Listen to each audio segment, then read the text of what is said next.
High, আমি বর্ণিতা। সবাই কেমন আছো? আশা করছি ভালো আছো।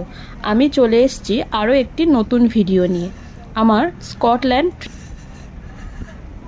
আমি কেমব্রিজ থেকে স্কটল্যান্ডের ইডেনব্রা যাওয়ার অভিজ্ঞতা ট্রেনে কেমন ছিল, সেটার সাথে সাথে আমরা যে এয়ারবিএনবিতে ছিলাম সেটা কেমন ছিল, আর এখানকার ন্যাশনাল মিউজিয়ামটার ভিডিও আমার চ্যানেলে আমি পোস্ট করেছি। যারা যারা এখনও দেখোনি সেটা আমার চ্যানেলে গিয়ে দেখে নিও। স্কটল্যান্ডের সেকেন্ড দিনে আমি কি কি দেখলাম আর কোথায় কোথায় ঘুরলাম সেটাই আজকে আমি তোমাদের সাথে শেয়ার করে নেব। আমার এই ভিডিওটি পুরোটা দেখার অনুরোধ রইল, আর ভিডিও ভালো লাগলে ভিডিওতে একটা লাইক করে দিও আর চ্যানেলটাকে সাবস্ক্রাইব করে দিও প্লিজ, আর পাশে থেকো। আমরা দ্বিতীয় দিনে এত কিছু দেখেছি যে সেটা যদি আমি একটা ভিডিওতে শেয়ার করতে যাই তাহলে অনেক বড় হয়ে যায়। এটা দ্বিতীয় দিনে কোথায় কোথায় ঘুরেছি তার প্রথম ভিডিও। আমি সকালের দিকে মেনলি কোথায় কোথায় গেছিলাম আর কি কি দেখেছিলাম সেটা নিয়ে এই ভিডিওটি। আমরা বেরিয়ে পড়েছি ইডেনব্রা শহর ঘুরতে। ওয়েদারটাও খুব দারুণ ছিল, একদম ব্রাইট আর সানি ডে। এই দেখো একটা ট্রাম আমাদের কলকাতা শহরে বন্ধ হয়ে গেলেও কিন্তু ইউকের স্কটল্যান্ডে এখনও ট্রাম চলে। তোমরা কে কে ট্রামে চড়েছো আর ট্রামে চড়ার অভিজ্ঞতা কেমন সেটা আমাদেরকে জানিও কমেন্টে। আর আমিও একবার কলকাতার ট্রামে উঠেছি। এখানকার ট্রামগুলো খুব ওয়েল মেনটেন্ড আর এখানে ট্রামের ভালোই চল আছে। আমি কলকাতাতে যখন ট্রামে উঠেছিলাম ট্রাম প্রায় ফাঁকা ছিল, কিন্তু এখানকার ট্রামগুলো ফুললি ক্রাউডেড হয়।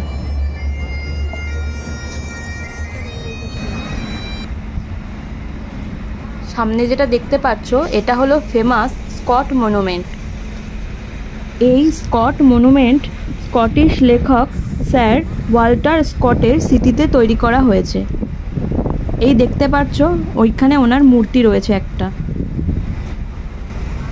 এটার হাইট 200 ফিট আর এটা তৈরি হয়েছে 1844 সালে। ইডেনব্রা স্টেশন থেকে বেরোলেই সামনেই এটা দেখা যায়।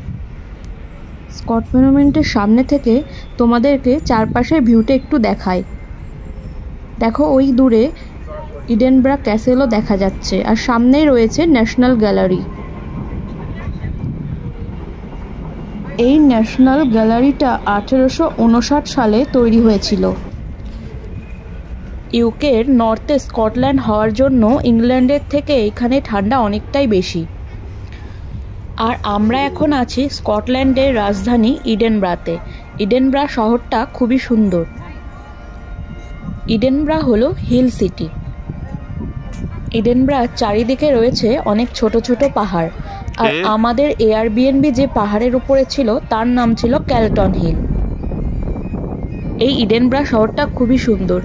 এই ইডেনব্রাতে যেমন রয়েছে ছোট ছোট পাহাড়, তেমন আবার একধারে রয়েছে সমুদ্র। এই ইডেনব্রা শহরকে অনেকে আবার এথেন্স অফ নর্থও বলে। এথেন্স তো জানোই গ্রিসের রাজধানী।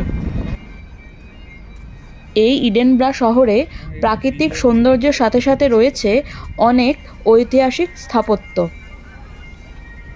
অনেকক্ষণ ধরে আমাদের ব্যাকগ্রাউন্ডে একটা মিউজিক শোনা যাচ্ছে। এটা হলো স্কটল্যান্ডের বিখ্যাত ব্যাকপাইপ মিউজিক।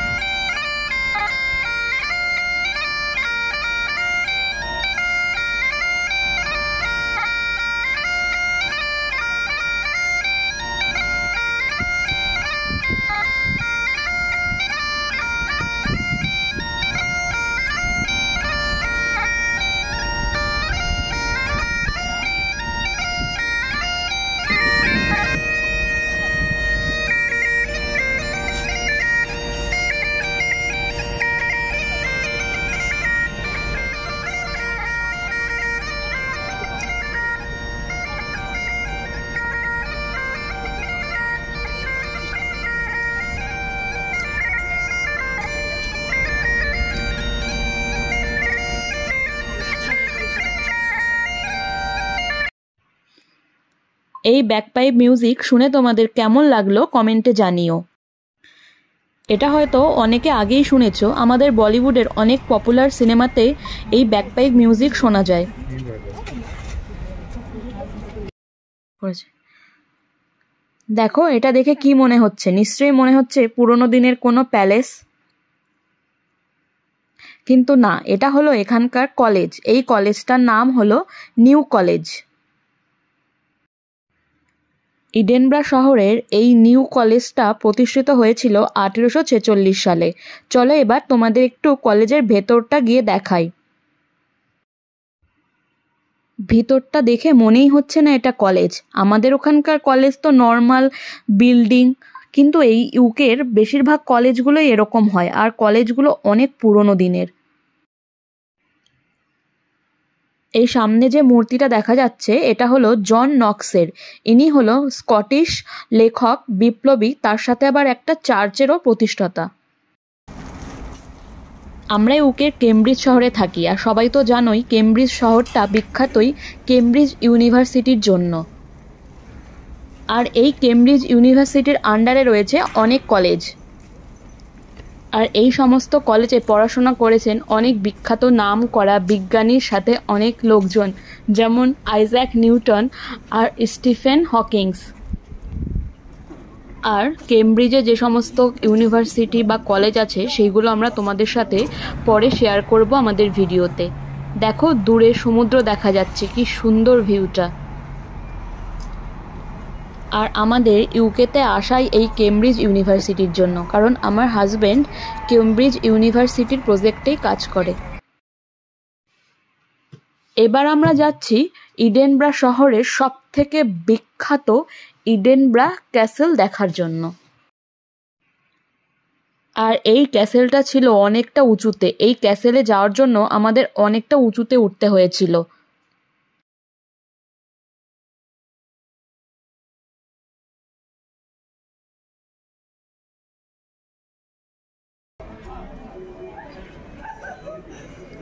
আর এই ক্যাসেলে যাওয়ার পথেই রয়েছে রয়্যাল মাইল, ইডেনব্রার বিখ্যাত রয়্যাল মাইল।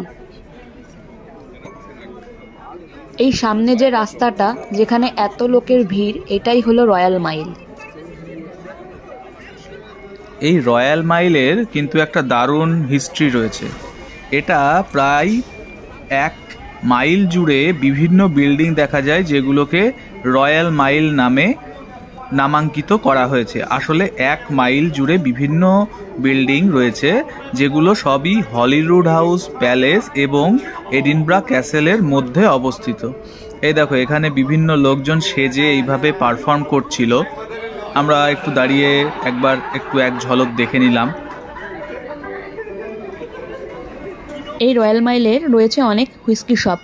এই হুইস্কি শপগুলো হলো মেনলি স্কচ হুইস্কির জন্য। এগুলো অনেক পুরনো দিন থেকে এখানে আছে, কেউ চাইলে এখানে গিয়ে এক্সপিরিয়েন্স করতে পারে। আর দেখো স্কচ হুইস্কি আর স্কটল্যান্ড নাম কতটা মিল আছে। স্কটল্যান্ডে এক সময় হুইস্কি খুব পপুলার ছিল, আর সেই জন্যই হুইস্কির নাম হয়েছে স্কচ হুইস্কি। আর এই দেখো রয়েছে প্যাঁচা, জাস্ট সাইজটা একবার দেখো। কেউ যদি চায় এই প্যাঁচা হাতে নিয়ে ছবি তুলতে পারে।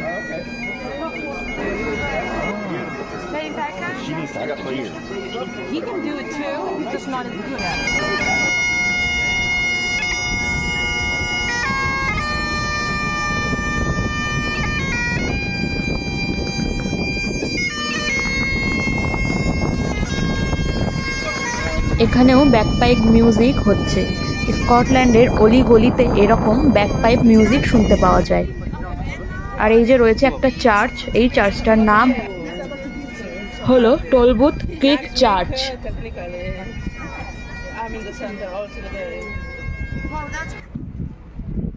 এখন আমরা রয়েছি ইডেনব্রা ক্যাসেলের সামনে।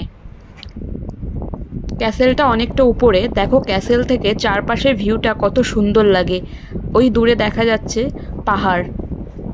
এই একদিকে রয়েছে পাহাড়, অন্য দিক থেকে দেখলে দেখা যায় সমুদ্র।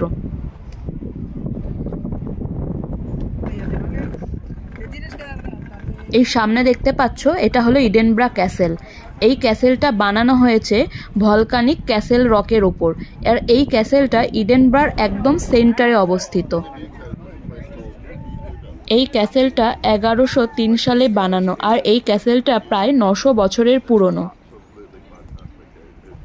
আর এই ইডেনব্রা ক্যাসেল থেকে চারপাশের দৃশ্য সত্যি খুব দেখার মতো ছিল। পুরো ইডেনব্রা শহরটাকেই দেখা যাচ্ছে। ওই যে দূরে রয়েছে পাহাড়, আর দূরে যে পাহাড়টা দেখা যাচ্ছে এটা হলো এখানকার ফেমাস আর্থার সিট। আর আর্থার সিটের ভিডিও আমি তোমাদের সাথে পরে শেয়ার করব। দেখো চারপাশের ভিউ কত সুন্দর। আর এই দেখো ক্যাসেলের অন্য সাইডে, এই সাইড থেকে সমুদ্র দেখা যাচ্ছে, এই যে নর্থ সি। যেমন ওই সাইড থেকে দেখা যাচ্ছিল পাহাড়, আর এই সাইড থেকে দেখা যাচ্ছে সমুদ্র। এই ক্যাসেল থেকে বেরিয়েই ক্যাসেলের বাইরেই ছিল এখানকার প্রসিদ্ধ ভেড়ার লোম দিয়ে তৈরি স্টোল, চাদর, মাফলার, সোয়েটার, আরও অনেক কিছু। আমরা আমাদের পছন্দ মতো কিছু কিনে নিয়েছিলাম, সেইগুলো আমরা পরের ভিডিওতে শেয়ার করব। স্কটল্যান্ডের অনেক ভিডিও আমার চ্যানেলে শেয়ার করেছি, যারা এখনো দেখোনি তারা আমার চ্যানেলে গিয়ে ভিডিওগুলো দেখে নিও। আর আমাদের ভিডিও তোমাদের কেমন লাগছে কমেন্টে জানিও প্লিজ। এই ভিডিওটি এখানেই শেষ করলাম। এর সেকেন্ড পার্ট দেখতে হলে আমাদের চ্যানেলটাকে সাবস্ক্রাইব করে দিও আর পাশে থেকো। আর এই ভিডিওটি ভালো লাগলে ভিডিওটিতে একটি লাইক করে দিও। বাই, ভালো থেকো সবাই।